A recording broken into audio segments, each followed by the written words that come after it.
Hi there. Let's take a look at your submission for Chapter 7. I have the results here on the screen. And like you mentioned in your email to me, I suspect that once we correct number 9, most of the others will fall into place. If not all of the others will just fall into place. So let's correct for step number 9.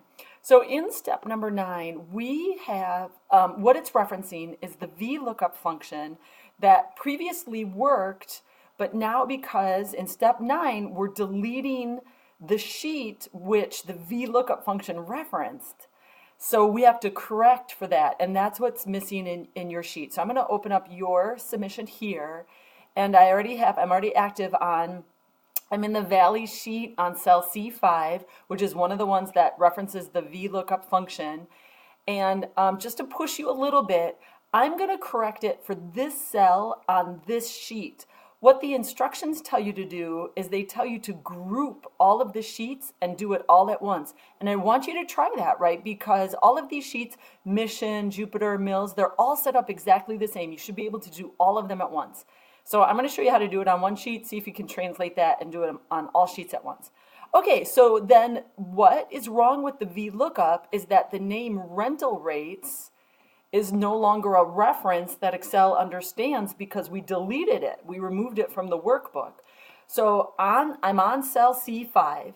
In the formula, in the function, I'm going to highlight where it says rental rates. And because it's highlighted, I'm going to remove that. So I'm going to press backspace to remove it with my cursor still blinking. Then I'm going to switch to the other sheet that I have open is music rates. So I'm going to switch to my music rates sheet, and I'm going to select the table of data that I want the VLOOKUP function to reference.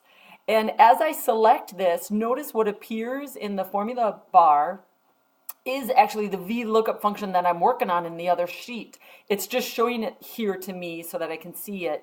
It's not a part of this sheet. It's just showing it to me from the other sheet. Okay, so then let's take a look because we can make sense of this. What now our VLOOKUP is referencing is the Excel workbook file named E04 chapter 07 music rates, and then mine is called solution because I got it from the publisher. Yours will be named, maybe it just stops there, I think. I don't think it has any other name to it. Then that's the XLSX file. It's the rates sheet, which it is. By the way, I'm not clicking, I'm just looking at all of this. And then the name, this range has already been named instrument rates. So that's why it doesn't say A4 through B14. It's already been named in instrument rates. Okay, so I'm not clicking. Once I select that, I am not clicking anything else. On my keyboard, I'm going to press enter, and that's it. Now notice it works. So make that correction. Do it for all sheets at once if you can. Autofill it down. Once you autofill it down the C column, the D column becomes correct.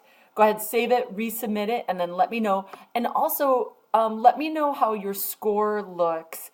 I removed the late penalty, right? Because we're advancing, we're working, we're making corrections, we're doing good work. So I tried to remove the late penalty. If you still see any of that, just email me and let me know.